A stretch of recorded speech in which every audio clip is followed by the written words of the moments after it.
Hello and welcome to the Daily Atheist Morning Show. It is Tuesday, the 15th of December, 2020. I am your host, the Amazing Super Chris. My co-host, Andy Hall from the Laughing and Disbelief blog over at Atheist.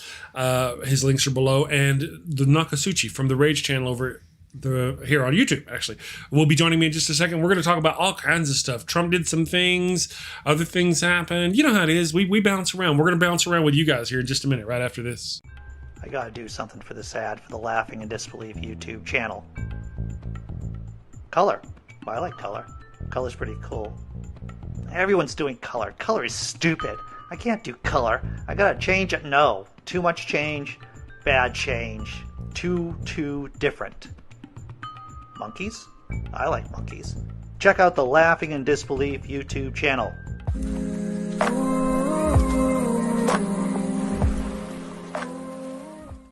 All right. Good morning, everybody. Thank you for joining us. We got the Rage with us this morning. Nokasuchi and Andy Hall. How are you guys doing this morning? Andy, how are you doing? Angry. Nothing Nothing but anger. Okay. To paraphrase that, the French military officer in Henry V, and I forget his proper title, but I will remember it probably in 5 minutes. But continue. Okay. Nothing but anger. Awesome. Okay, we'll put a pin in that and get back to it. Andy's going through menopause. Nokasuchi, how are you doing this morning? Oh, pretty good. I'm waking up and all that good stuff. Sorry, Nok. Go ahead. I'm just waking up. I had my debate yesterday, so it's kind of in that pre-debate or post-debate hangover mode. So yeah, gotcha. I'm getting there. Gotcha. You'll be awake here shortly, installing Java. Well, before we get too far along, I want to say hello to everybody. Thank you all for joining us. The Constable of France. The Constable of France, upon seeing the destruction of the French forces and the Battle of Agincourt, said, "Shame, shame, nothing but shame." That was the quote I was playing off of. So that was my Shakespeare reference. And yes, I did have to Google it. Okay, and so good morning to everybody. Thank you to Andy for getting his Shakespeare quote. Love me some Shakespeare.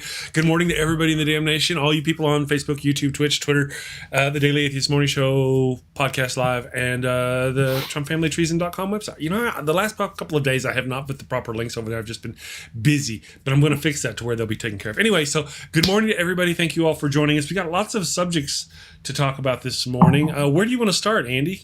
Super Andy, you're passionate. Do you want to go back to your pin? Talk about your anger vent for us. So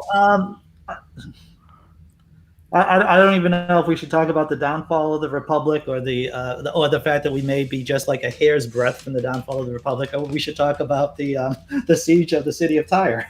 To tell you the truth, what do you think, Rage? Yeah, well, I think that they correlate. All right. Let's talk about the reason why I mentioned the siege of the city of Tyre is because I watched Rage's debate yesterday. Who was it that with, Rage? CJ Cox. He's the synagogue here on YouTube. And I thought it was an interesting debate. I thought I think you did very well, Mr. Rage. Oh, thank you. And you had some slides. You had a slideshow. You said you had some visual aids there. And I always like having a good slide, a couple of slides to look at geography. And it was an interesting. Now, I don't want to riff on the guy who isn't even here to defend himself, but that is the easiest person to riff on when we're not around to defend. But, there was constantly changing goalposts. And I would say even a willful decisions at times to say, no, the text didn't really mean that. It means something else that no one else agrees with. So please explain what happened. Well, and there's a couple arguments that Christian apologists will take to tackle the problem of Tyre, and the problem of Tyre is a real hermeneutical problem for Christianity. If you maintain that your Bible is the infallible word of God, and you maintain that your God is able to touch the world with supernatural abilities, like through prophecy, and you're going to maintain that these prophecies get fulfilled, and that's proof of God's omnipower, well, then those prophecies need to be filled. And with the prophecy of Tyre, we have a pure and obvious case that the prophecy wasn't. Even biblical, all of there I go again, Andy. I'm about to say all of biblical scholarship, but the biblical scholarship that focuses on this area of time would all agree Ezekiel got it wrong here, right? Like, he was clearly talking about Nebuchadnezzar. When you're dealing with prophecies, there's this thing called agents, and if you name an agent, that implies a sole agent, not other agents. All of these things. So we know that Ezekiel was prophesying that Nebuchadnezzar was going to not only take Tyre, but to bring it to the ground, flatten it. There was going to be nothing left. Very clear about history's not even going to remember Tyre. And one of the points that I should have made yesterday that I really didn't have to make was the fact that we're sitting here talking about Tyre means the prophecy wasn't fulfilled, right? So they have to stretch their imaginations and put in theological arguments, as Andy was saying. They have to put in a lot to the text to get to where they're going. So the text says many nations. We know Nebuchadnezzar had many nations in his army. That's what it's referring to. No, you're going to say that means every nation that's going to attack Tyre until somebody eventually does what Ezekiel says. That's not how prophecy works. I'm sorry. You don't get to claim supernatural, anything supernatural, if that's how you're going to go about it. And then you look at Alexander the Great, and he didn't fulfill the prophecy of Tyre anyway, so it's a moot point. But right, Alexander the Great did conquer the city, but he did not level it. Yeah, he didn't level it. The city was still there. I allowed him to make me think that I was wrong about Alexander the Great not leveling the city, but I wasn't. Alexander definitely didn't level the city. He did breach the walls. He did murder the inhabitants, but he never leveled the city. In fact, the city was still there. He rebuilt what he had destroyed. Did make it a Greek province for a while. But it was still Tyre. Tyre's still there today. We're still talking about it today. We still know about that ancient culture that was supposedly destroyed that we would never know about. These prophecies aren't fulfilled. So, and as Dr. Josh pointed out in the after show, I thought pretty brilliantly, it's not like this even disproves your God. This just proves the veracity of Ezekiel, right? So, my point is, it proves that this Bible is indeed fallible. It's not perfect. It doesn't disprove the God, but it does disprove the idea that every single letter, every single word, every single phrase, sentence, paragraph, whatever, is undeniably "quote unquote" true. Yeah, that it's factual, and that's the hermeneutical problem that it presents to Christianity, and CJ just kind of blatantly denied that. But no, this is a true hermeneutical problem. You make the claim that this is the infallible truth of God in this book. Well, here we have an obvious part, and there's many other parts that we could talk about. The Exodus, we know that the Exodus didn't happen as it's described in the Bible, all of that. But here we have a clear and obvious, this did not happen like this prophet said it would. Explain that. And when they go to explain it, they have to make theological conclusions. They have to put stuff into the Bible to make it say what they want it to say. Right. So, well, like I said, job well done. I saw a little bit of the after party. I didn't see a whole lot, but I learned stuff. And that's always a good thing. And everything was civil from what I saw. Yeah. It never got heated. Never. Yeah. That's refreshing. Yeah, I appreciate it. I think like it was pretty good. Like there was parts that I feel like I could have done better. I feel like, I rushed through my opening a little bit too much because you're trying to cram it down to 11 minutes. I had started at 16 minutes. I got it down to 11, but then I rushed through it so fast, I gave myself an extra minute. And I'm like, how did that happen? So, but other than that, I thought it went pretty well. Well, the person that you were debating, what was his name again for the last time? I'm sorry. CJ Cox, the synagogue. CJ Cox. He had a very Ben Shapiro way about talking. He liked to kind of like just speak really rapidly. Mm. Yeah, and he's long-winded, and he knows it, and he admits it. And I'll people speak to my patience, and then I have to remind them I only have patience sometimes. It depends on who I'm talking to. So, Right. but yeah, sometimes you have to, and you have to allow them to expound their points because, in my opinion, and he thinks he did really well, but in my opinion, the longer I let him talk, the more he hung himself out to dry. So it was pretty easy on my part, I thought. Yeah. No, once again, job well done. All right. So now we got the city attire.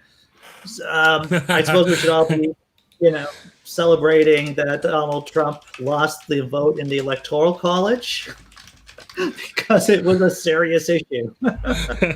Well, and he's already he's went against his word. He said that imagine that, but he said, if the Electoral College votes for Biden, it's over, and I'm gonna leave. And now he's like, nah, that's not gonna happen.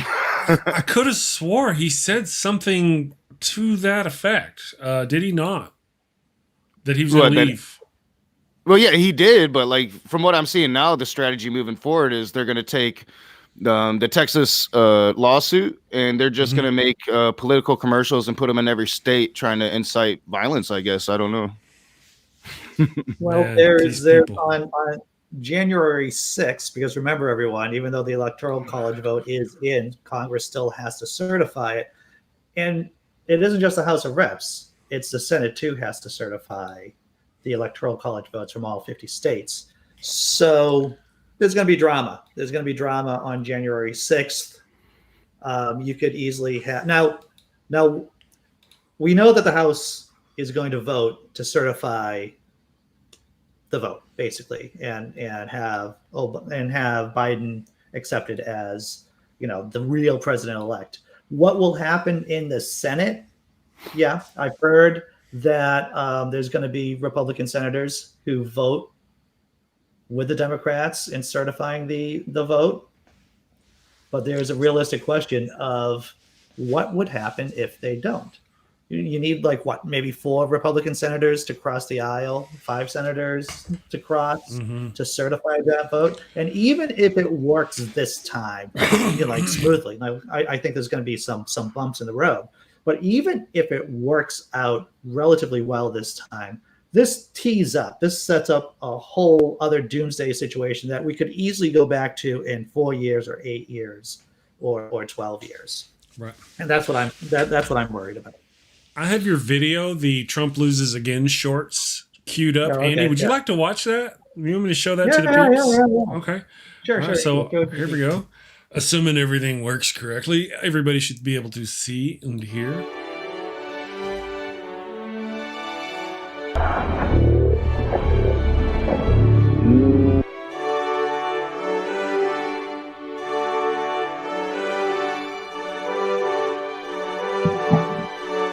I get teary-eyed just watching it.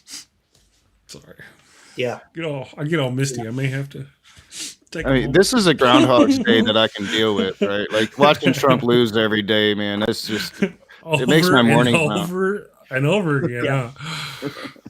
It's just that one morning you wake up and he didn't. Yeah, that's the scary thing. That's the problem. Yeah. Yep. Just a reminder, if anybody wants to call in and get in on the conversation, you can call 940-DAMN-SHOW or 940-326-7469. No, I have not memorized the phone number yet. No, neither have I. But I just want to show the breadth of what we're willing to talk about here on this show. Not only we're talking about the siege of Tyre, but we're talking about the intricacies of certifying the vote of the Electoral College. So we're willing to take on a lot of questions, right, or at least hearing what people have to say. Right. There's things they say you're not normally supposed to talk about, in polite company, politics, religion, just kind of don't talk about. Those are the things we just kind of talk about here, I guess. Yeah. Yeah, so I haven't seen this. Stupid Horror Energy is saying, I guess yesterday in Michigan, some Republicans tried to vote in the Electoral College. Hey, check this out. Yesterday, and I'm going to do a video about this as soon as we're done. I gotta. Republicans, I think, in Arizona people in Arizona made their own electoral ballots, certified them with a notary public, and then mailed them off as if they were correct. Yeah.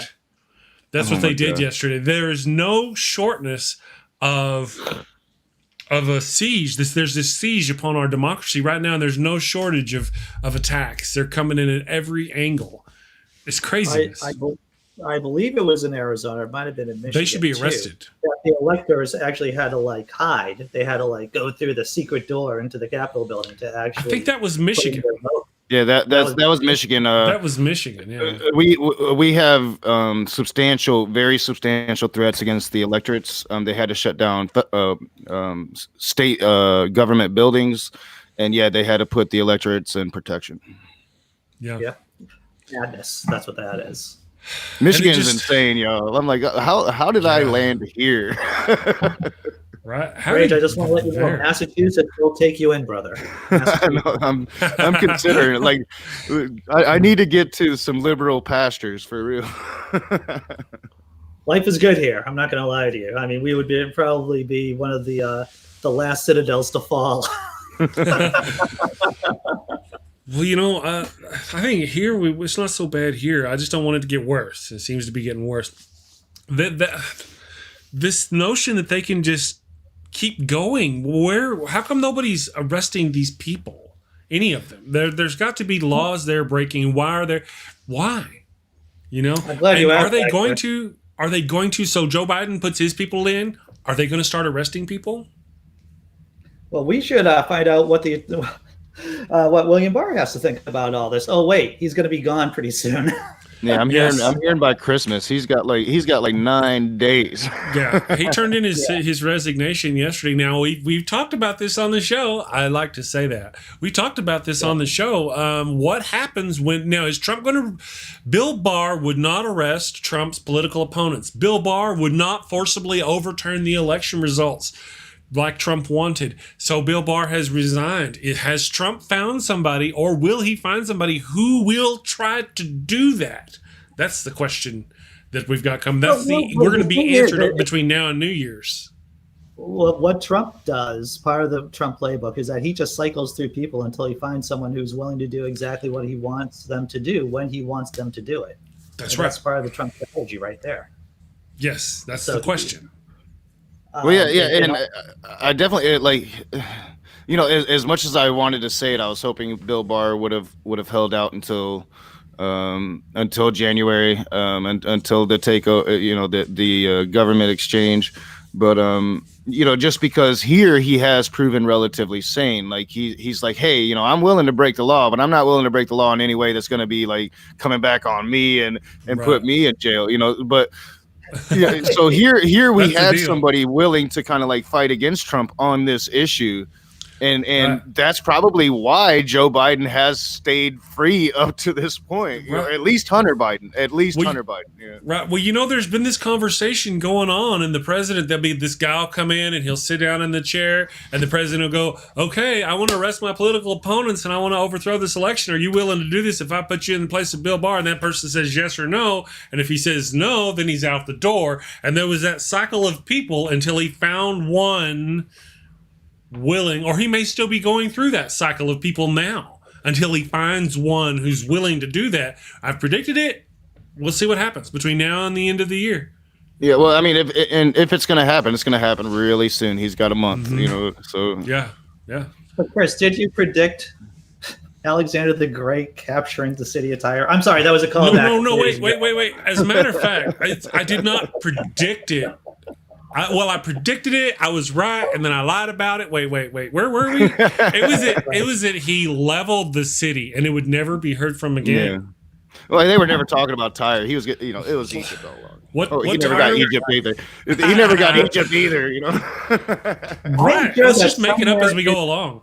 The Christian standard. That Donald J. Trump partially thinks that he lost the election partially because of William Barr not making it public that he was investigating Hunter Biden. And he kept it under wraps until after the election.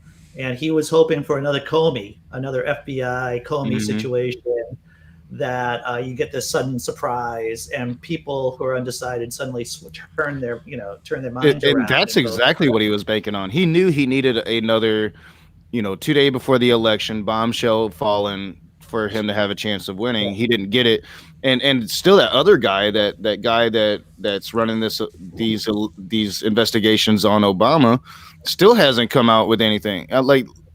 Because there's nothing there. Like I literally saw them the other day propping up Snowden. Now Trump might give Snowden a pardon. I think that Snowden deserves a pardon, so I'd be for that. But he's trying to use Snowden now and what Snowden did in exposing the NSA and saying that that's what Obama did to me in my campaign. And no, there's a very huge difference, because your campaign was possibly colluding with an enemy of the country. It is the responsibility of the president to investigate that, or at least the Justice Department.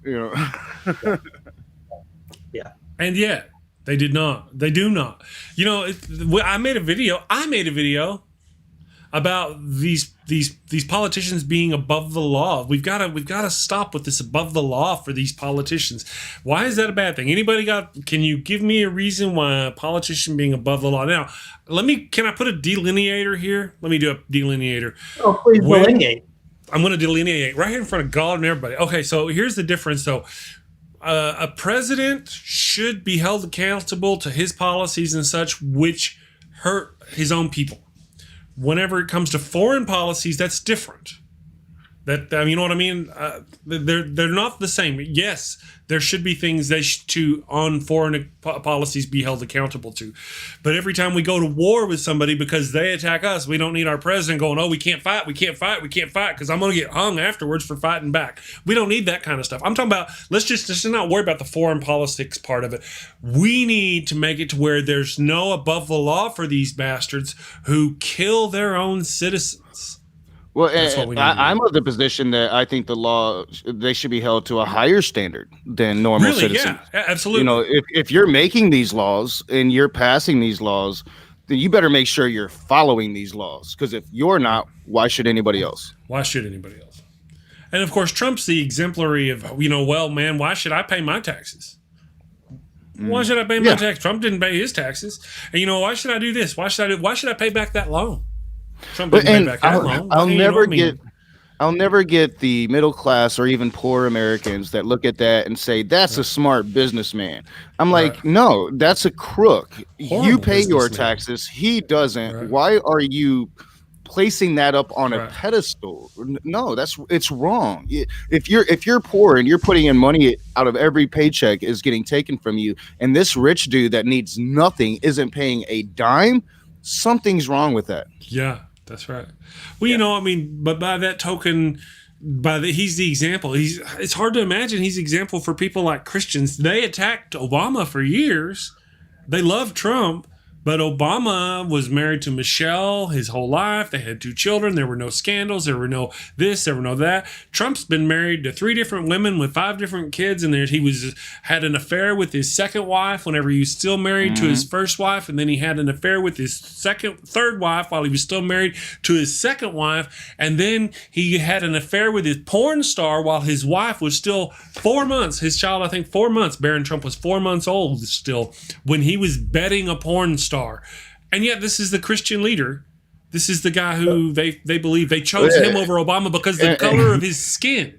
And with Obama, they called him a Muslim, the creator of ISIS. In the same breath, they talked about Reverend Wright, the Christian pastor, who they didn't like. I want to touch on this whole idea about people being above the law. And the reason why right now we have people above the law is that we have this kind of warped system, this warped system, and I want to talk a little bit about that. And part of it is, and this is one of the things I like to touch on, is the imperial presidency and how the imperial presidency warps the system, so that you can always make the argument that there's always been some people above the law. They've been people within certain boundaries, right? Mm-hmm.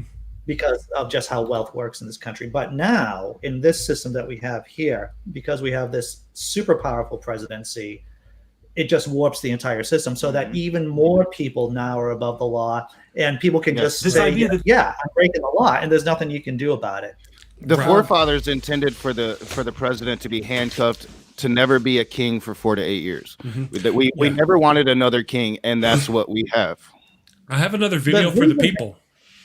I do want to point out that when I do look at news sources, I do go to Reason magazine. It's a big L libertarian periodical.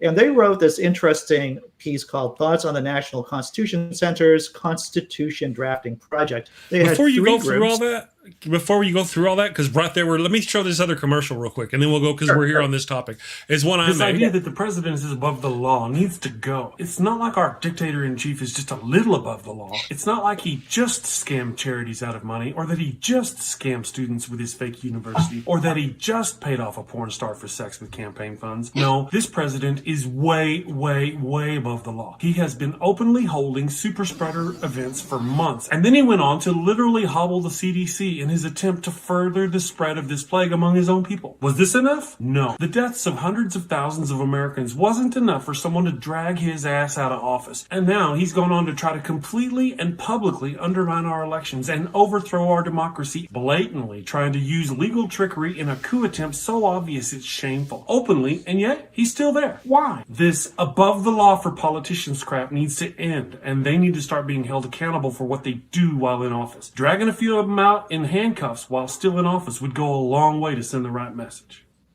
Okay, so I just, before we strayed too far along from that topic, I wanted to hit that. Thank you. So there were 3 groups were asked to hypothetically rewrite the Constitution. So you had a big L libertarian group, you had a conservative group, and you had a progressive group. Basically saying, hey, how are you going to, what changes would you like to make to the Constitution? And I know Rage has talked about making amendments or changing the Constitution with a constitutional convention. And so you would think that these 3 groups, the conservatives, the big L libertarians, and the progressives, would not agree on anything if they were going to rewrite the Constitution. You're wrong. They all agree on one thing. And what is that one thing? All 3 teams agree on the need to limit presidential power, explicitly allow presidential impeachments for non-criminal behavior, and strengthen Congress's oversight powers of the president. This is something that we know. It is just a lack of political will to act into it. That's how Trump was able to tap into a lot of Bernie voters. Is you take his populist message and people's legitimate distrust of government, you use it, you weaponize it, and use it against him, and he was able to pull quite a bit of Bernie voters. And that's why Joe Biden was so overwhelming this time. Is fool me once, shame on you. Fool me twice, shame on me. That famous George Bush quote. They weren't going to be fooled twice, and most progressives that swallowed vomit when they thought about Joe Biden did it as they voted for him this time. So, yeah. And I think that is the issue that we can all come. I think that's the one issue, that populism issue is the one thing that all sides can pretty much agree on right now. None of us trust the government. We argue about what the government should be doing, but none of us trust the government. Right. Yeah. Well, go ahead, Chris. Well, I was just going to say, my level of trust or distrust for the government has varied over time. I used to have a certain thought of the government as like being this institution, this thing, but over the last few years it's been eroded and corrupted. No, I wouldn't trust the government hardly at all. I mean, the things like the CDC, you can't go to the CDC's website and get reliable information like you should. You can you? You don't know, because the Trump administration has been reaching in, has people going into the CDC website and changing the information and putting false information on the website. So you can't trust it anymore.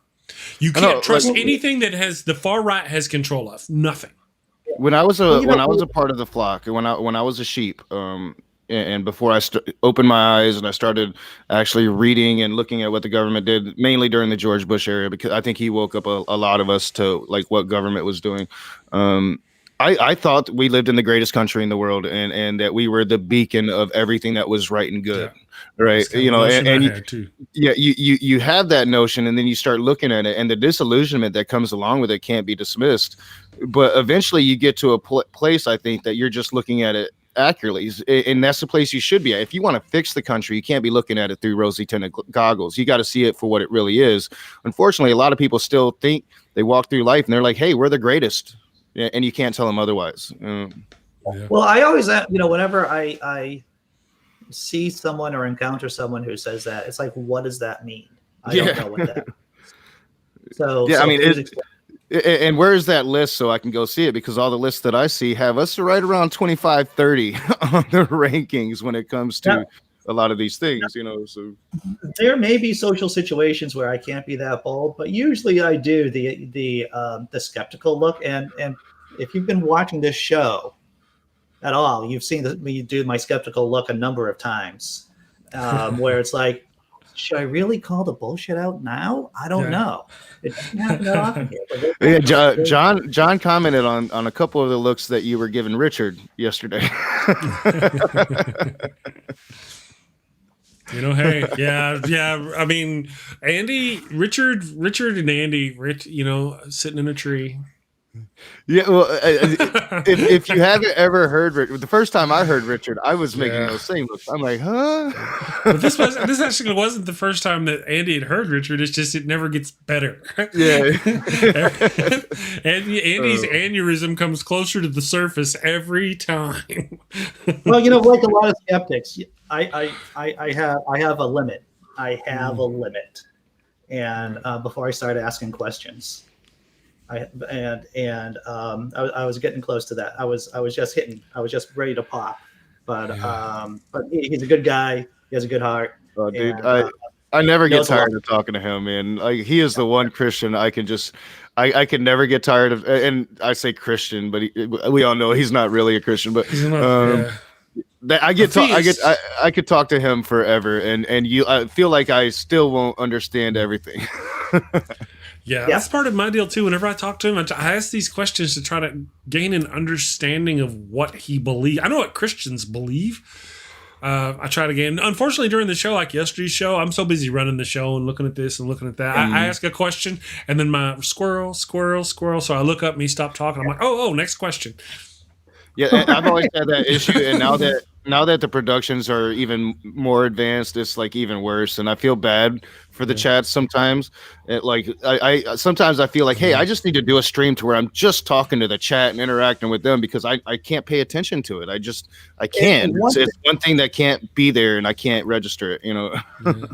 I'll say it. I've said it before, and I'll say it again. If Sam Harris cannot manage handling a difficult person he's having a conversation with, while still maintaining some kind of showmanship quality so that people still want to listen, if he can't do that, what are the chances of a schmuck like me being able to work work the chat, have an intelligent conversation, think about what I'm going to say next, really the other person says, and try to do this all while being funny at the same time? And to tell you the truth, if one of those things are going to fail, it's going to be me interacting with the chat. In fact, you can see it when I have these conversations, these deep dive conversations I have with people. It's like I really have to drill down and focus for like maybe 20 minutes to understand what they're telling me. And then I'll get to the chat. And I know, like, if I'm just producing and I'm not actually part of the conversation, it's so much easier, and I can interact and I can be part of that chat. But if that doesn't happen often, and usually I'm trying to do 5 things at once. Chris, I know you feel it. you understand what I'm putting down. Oh yeah. If anybody knew if you've seen the videos I make about all the monitors I got in front of me and everything, it's a relief whenever I can hit this little button and it's just Andy and somebody else up there talking, and I'm just sitting here looking. But that doesn't happen often. It's my show, I guess. I got to be here. People show up, they're like, "Where's Chris?" If I'm not here, it's like minutes, and people are like, "Hey, where's Chris?" So, Yeah. I don't understand why people want to see you either, Chris, but they do. I know.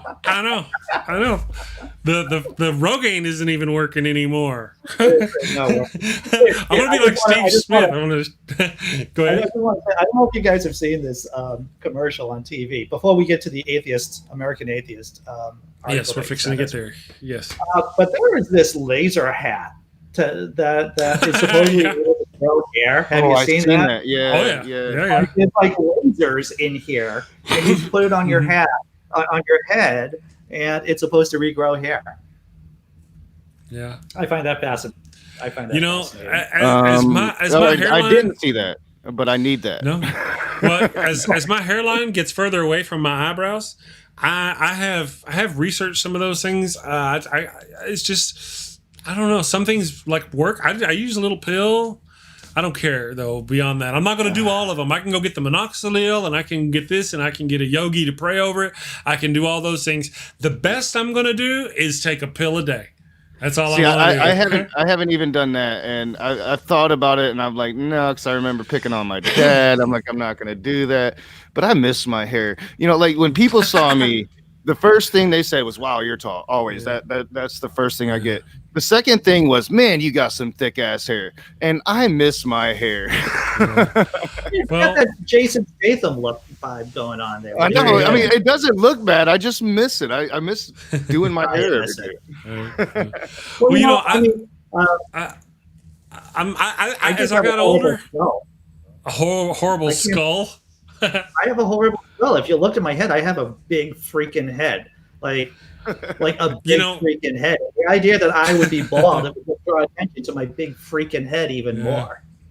You know, I've often thought you probably do have an interesting skull. You can ask my wife. That's the true statement. Oh, really? So if I were ever to predator your ass and mount your skull, I'd be like, look at that. Isn't that crazy? Look, it's fucking huge. All right, maybe this gets gotten a little bit off the rails. Maybe we should go to the American Atheist. Thank you, Andy. Thank you. American Atheist. All right. Here we go. Trump, and the name of the American Atheist article published December 14th, which was yesterday, I guess. Name of the article is Trump Administration Destroys Religious Freedom Protections Across 10 Federal Agencies. Washington, D.C. Today, the civil rights organization American Atheist announced the Trump administration's announcement today that it would strip non-discrimination and religious freedom protections for Americans receiving taxpayer-funded services from religious providers. Let me just restate that last phrase there. Taxpayer-funded services from religious providers. What kind of bizarro world, third world nation do we live in that there are taxpayer-funded services?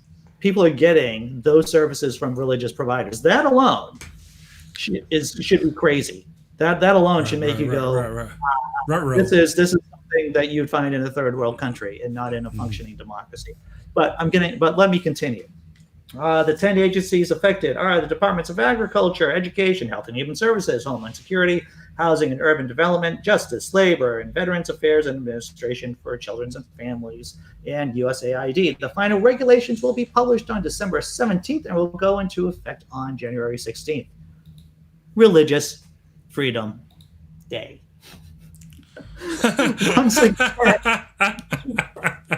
Once again, the Trump administration is hijacking Religious Freedom Day to strip away religious freedom protections from everyday Americans in order to favor religious special interests. The party of hypocrites, said Allison Gill, Vice President for Legal and Policy at American Atheists. So by wiping all of this, we're going to go to the synopsis. So by wiping these protections away, basically religious organizations will be able to hassle people who are getting taxpayer-funded services from them on basis of sex, gender, religion, all those reasons. Yeah, to me, it's nothing new. This has been Pence's agenda since he became vice president, was to strip away these regulations, and Trump's more than willing to back that because he understands that that's his base. And if he wants to, A, win re-election in 2024 or get reelected in 2024, or B, as some people are speculating, run a shadow presidency to where half the country's going to him. And a lot of people are speculating that that's what he's trying to do to get the Republican Congresses to come to him instead of Joe Biden. Then this is what he's got to do. He placates his base to reaffirm, I'm your guy. None of these Republicans ever did it before me. Look how special I am. You better follow me no matter what. I think the idea about running a shadow government is a brilliant idea. If I was Donald J. Trump and trying to destroy democracy, I think that's a great idea, because you see what? Yes, I think that is a fantastic idea. And if I was evil and really evil, I'd be like, "Good job, boss. I think that's great. Shadow government, totally." Yeah, evil Mike Myers laugh. Right. Yeah. Well, SS 1964 in the chat, thank you for joining us. Often leaves comments in the videos later, but rarely gets to join us. Says Tom Brady got a chunk of that PPP and bought a yacht. All right, so I get that. There's a couple things going on. Tom Brady did not need the PPP money to buy the yacht. He's got more than enough money. You can't actually say that the money he used went for the yacht. He's got hundreds of millions of dollars, I'm sure, more than enough money.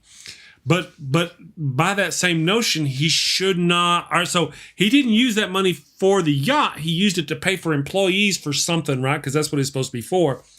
But he shouldn't have got that money because he has hundreds of millions of dollars. You have to be in some kind of financial stress in order. Have to be in some sort of financial stress. I was reading about a pastor that got PPP, and they're making a case that he actually used that PPP money to buy a jet. Now, see, and that was different than what I saw, but I'm with you on that one that's too. Different. I feel you. That's different, yeah. Right, But again, SS 1964 is just trying to trigger me with the name Tom Brady. That's what I think. Yeah, because he's from New England. It's not going to work. Yeah, it will. Look at you. Don't get me started on Tom Brady, Andy. You won't like me anymore. We just lost to them. Oh, brutal. Yeah. We just lost to him this weekend. Totally different direction. Who's your new quarterback? Andy, who's your new quarterback? I'm trying to forget his name, to tell you the truth. The guy who just throws interceptions. That guy. Yeah, Cam, I can't throw a football, Newton.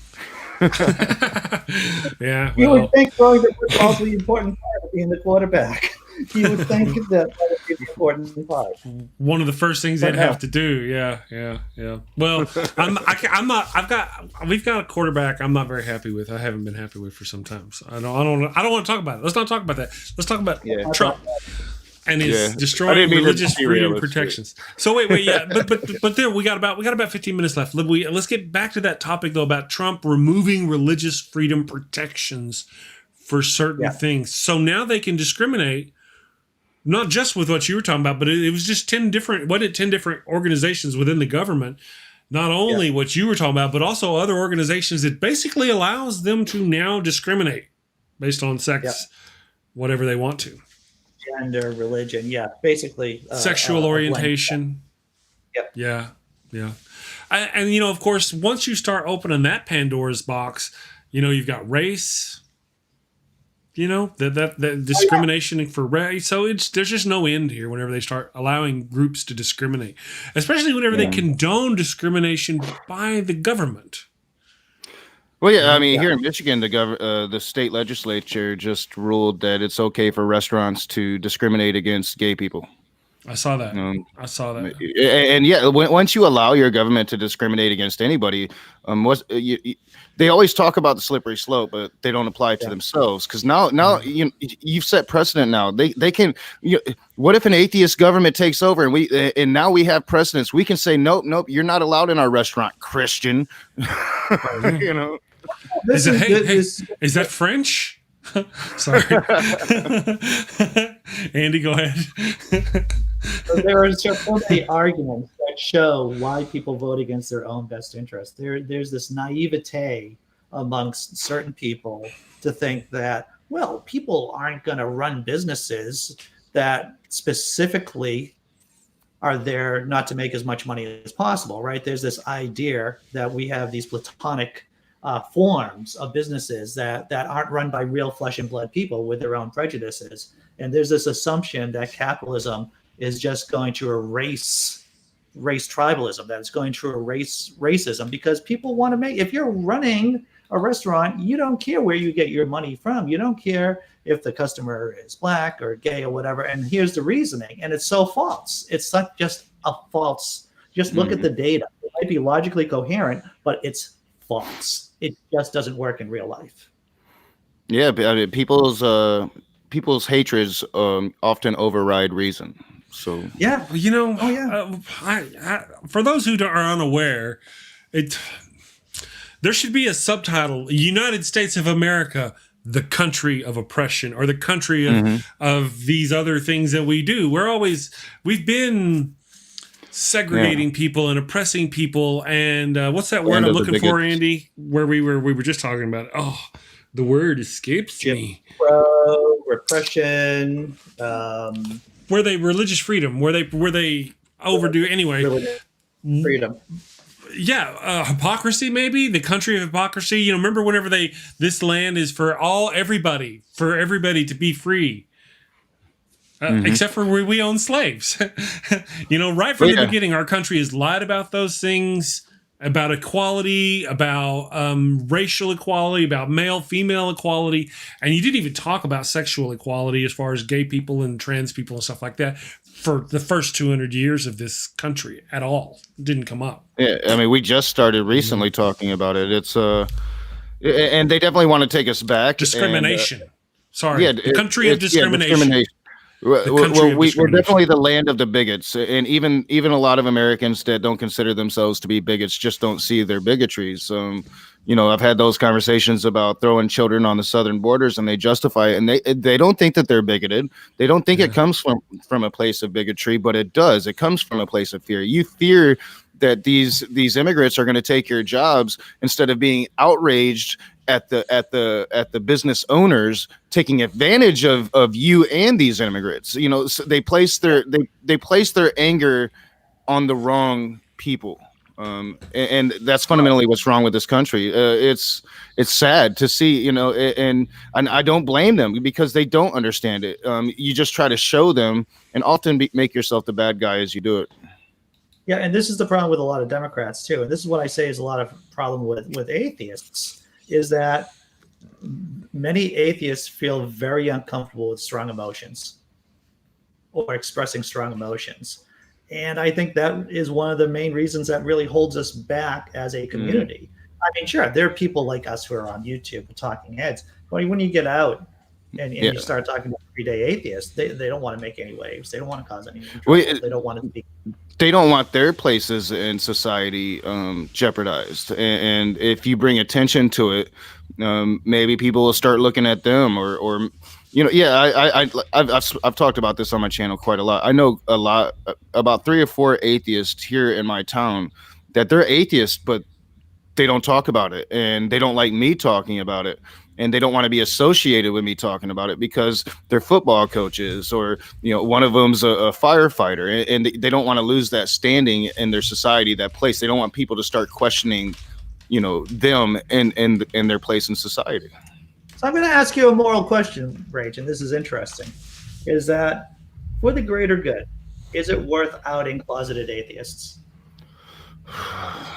No, I don't think so. I understand why they're doing what they're doing. I think what we need to do is create an atmosphere for them to be comfortable to be who they are. You know, it's a sad thing that a lot of us, for whatever reason, have to hide who we truly are. That if we're gay, we can't be gay. You know, if we're an atheist, we can't come out and be an atheist. Or you know, if we're non-binary, or if we're trans, whatever the thing is, in the land of the free, home of the brave, and in the land of equality, that shouldn't even be an issue. That shouldn't even be an issue. I'm going to keep asking complicated and awkward questions because that's what I do. Is it okay to out a closeted atheist if they are in a position of power, if they are comfortable financially? You know, why? Can I ask why? I mean, maybe this atheist doesn't want his mom to know until she. No. I want to phone in on this question. Do not distract me.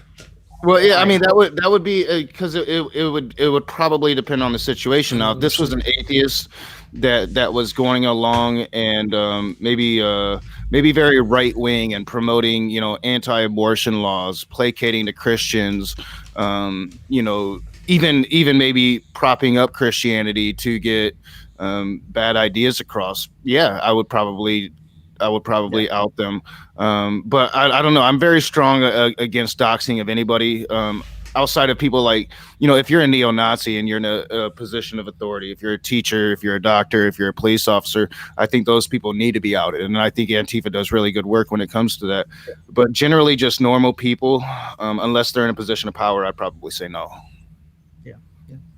Why? So yeah, I'm curious. So not in a blunt, because usually people in positions of power, they're wielding that power in a corrupt way. So if like again, if you're an atheist, but you're propping up Christianity to take away the rights of women, then yeah, I think we should probably, hey, Christians, look, this guy, he don't believe in what you believe in. He's just using you. No, I didn't mean why your answer. I meant why his question.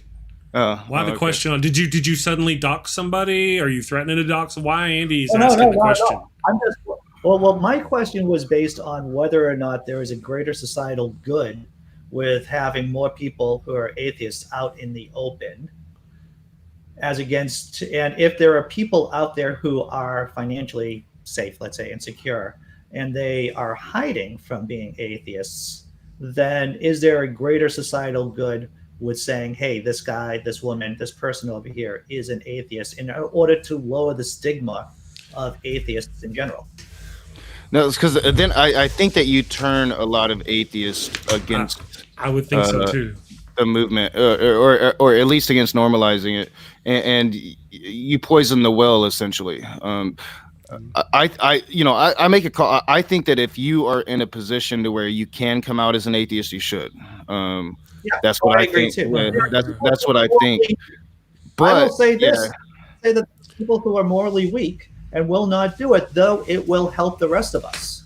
Well, I would agree with that. Yeah. I say no. I mean, what if we just don't know why they're doing it? You can't really say why they're doing it, and just to start. What's that? No, that's a good point, Chris. Yeah. That's a good point. Well, and that's why I'm like, if you're in a position to do so, right. I think that it would definitely help even the scales when it comes to like just the lobbying power of Christianity. But a lot of people just aren't in a position to do so. Like if you come out as atheist and you're beholden to a landlord, for instance, that's deeply religious, you could be out on the streets. So I mean, there's I think the issue here is how society still views us, and hopefully we can carry on these conversations and at least normalize, hey, we're not the demons you think we are. We're not the bad seeds of society. In fact, if you look at prisons, we're not in prison at all, right? So, well, I think Andy's right, and that society needs to normalize it. Hold on. Society needs to normalize it. I get that. That's one topic. That's a topic over here, and there are ways to normalize it by creating messages and stuff like that. A completely separate topic is doxing people. It's completely separate. To relate them is I could see how you might relate them. You might want to relate them, but they're not related. You can have the yes, it's better for society to have atheists as being a normal thing and have programs and stuff to normalize the notion of atheism. To publicly dox people, that's a completely separate thing. It's not required for the first thing. It doesn't benefit the first thing. It could get somebody killed. And I think it would fundamentally harm the cause of normalizing atheism, because. But let Andy answer. Yeah. This is about Andy. I am curious whether or not, if, let's say, there was a Catholic priest, and not, like a garden variety Catholic priest who holds the basic dogmas of the church and supports a international pedophile organization, if you found out and had evidence, let's say, of him talking that he was actually an atheist and that he doesn't believe in any of it, would you release it to the public? I think that's kind of a different thing. No, I'm asking, but this is my question, and because if you had a button that would say that. Now, but you're going to go subjectively from person to person. Are you going to have a council who decides which person's sins against their? I'm just saying I would. I would hit that button. I was just kind of curious why. I would take my testicles, actually, if I wouldn't bruise them, and hit that button too. If there was a Catholic priest I knew was an atheist, and if I had evidence to show that he was an atheist, and if he supports the criminal enterprise of the Catholic Church, I would hit that button. I would hit it a million times. But now you've got the guy who owns the local car lot. He's an atheist. He runs his local pastor thing. He does these other things. He's trying to run for office, but he's a secret atheist. And by your same notion, you're not given anything. It's just your subjective morality that keeps you and goes from outing him. And the same thing about should you out a public official? Us atheists who go up to public officials and go, "Hey, are you going to support atheists?" And you're trying to force them to say you're trying to force them to hurt themselves by saying they're going to help atheists, even if they were willing to, by forcing them to out themselves. I mean, it's just your subjectivity as to who deserves to be outed at first. Now, if you'd have hit me with that thing in the beginning, hey, if there's this priest who's doing this thing, well, that's one thing, because this is directly related to atheism, directly. Mm-hmm. But a car salesman or a movie star or a doctor or a politician, not the same. So, and then the reason why I was curious is because you were going after Nokasuchi so hard about it. And I was like, why? I just wanted to know why. I mean, he just happened to be the one foolish enough to be talking to me at that particular time. Yeah, so I was just kind of curious why you were so passionate about it. What was going on? And I'm not gonna lie. Like, I've thought about it. Like I said, I know a couple people. It would help my cause if they stepped in with my family, right? Like, hey, you guys don't believe either. Why don't you defend me here and help and show the family, hey, I'm not alone. I'm not this little black sheep that came to these crazy conclusions nobody else in the family came to. That would go a long way. But I do understand why they don't do that, right? Like, I understand it fundamentally, and I don't hold it against them. Yeah. Well, I technically agree with Andy's points. And I just want to say that in general, yeah, I mean, I would definitely, I would go out and dox someone who was like a Catholic priest under those very narrow circumstances. But in general, I definitely would not go. I'm not a big doxing advocate just to dox people. Gotcha. But I thought it was an interesting thought experiment and something to chat about. It is passionately, that's for sure. It's a good question, especially whenever you start applying subjectivity to it. Who do we dox and who do we not dox based on our own morals? If we're on the other side of the fence and we're a Christian, we're going, well, let's not dox the pastor. Let's go dox that car salesman so he doesn't get in office and fake people into thinking he's a Christian when he's really not. It's just subjective. Morality can be a dirty thing. It's like those trolley experiments. Dirty whore. It can be messy and about getting your hands dirty. People can appreciate something philosophically, but when it actually comes to pulling the trigger, it's something different. True. I know, like a lot of people don't agree because I'm generally against doxing. I don't believe in it, but like I have expressed support for elements of Antifa that does it in very specific circumstances. But that's a complete. I'm not trying to conflate the two at all. But I do think that these conversations have to be had, because if you're not talking about them, and people aren't putting out their positions or expressing why, hey, this doxing somebody that's living their life is just wrong, and this is how it can affect their life. If people aren't talking about it, then it's easier for somebody that's not informed or somebody that might have a mental illness to just take a leap and do something that's going to put somebody's life in danger. Yeah. Anyway, it's good topic, Andy. Good topic. Man, look at you go. All right, guys, I'm going to wrap it up. Andy, you got anything going on today? I'm going to be dropping another short. I'm going to be going on Knox channel, just as a visitor. Knock? Matt Powell's crazy creationist, anti-atheist movie. I saw a bit of it already this morning, and it's like, wow, that's just a sack of wet, angry squirrels. That's what that is, logically speaking. So I guess that's at noontime, right? Yep. We start at noon on there. Yep. So I'm looking forward to that. Tomorrow, I have Michael Weissman coming in. We're going to be doing a Christmas show. We'll be talking about atheism. On Thursday, I have Dale McGowan in talking about holiday-themed music. On Friday, I have Jason from Dragons and Genesis. And I Jason's wonderful. I binged through his series of podcast episodes about the Book of Enoch, and I think I'm at a point that I can start asking intelligent questions. Good. And of course, on Saturday night, I'm doing that 10:30 p.m. show with my buddy Jack Maturko, and we're going to be talking about Satan, about the Satanic Temple. So awesome. That's going to be fascinating. Yes. Yep. What about you, Knock? You got anything going? That's what you're up to. Knock, you got anything going on, buddy? Oh yeah. Noon. We got our. We're starting to wrap up. This might be. I doubt this would be the last one. We'll probably have one more, but we're getting towards the end of Matt Powell's movie. Looking at other movies, I think we've got a pretty good list of candidates to move the series forward. But yeah, outside of that, I don't think we've got anything else going on in the immediate future. Usually, we will probably have our open room tomorrow night, but I won't be there until the very end of it if it goes on because I'm working. So yeah, that's it. Matt Powell, Cupcake, awesome. Always love those. Good deal. I'm going to be dropping shorts like Andy and building my channels and doing stuff. So other than that, I'm off to save the world. Thank you guys for joining me. Thank you to everybody in the damn nation, all you wonderful people in the chat, YouTube, Facebook, Twitch, Twitter, all you wonderful people. We will see you tomorrow. Have a great day. Here's Andy's commercial from his Laughing in Disbelief channel. I got to do something for this ad for the Laughing in Disbelief YouTube channel. Color. Well, I like color. Color's pretty cool. Everyone's doing color. Color is stupid.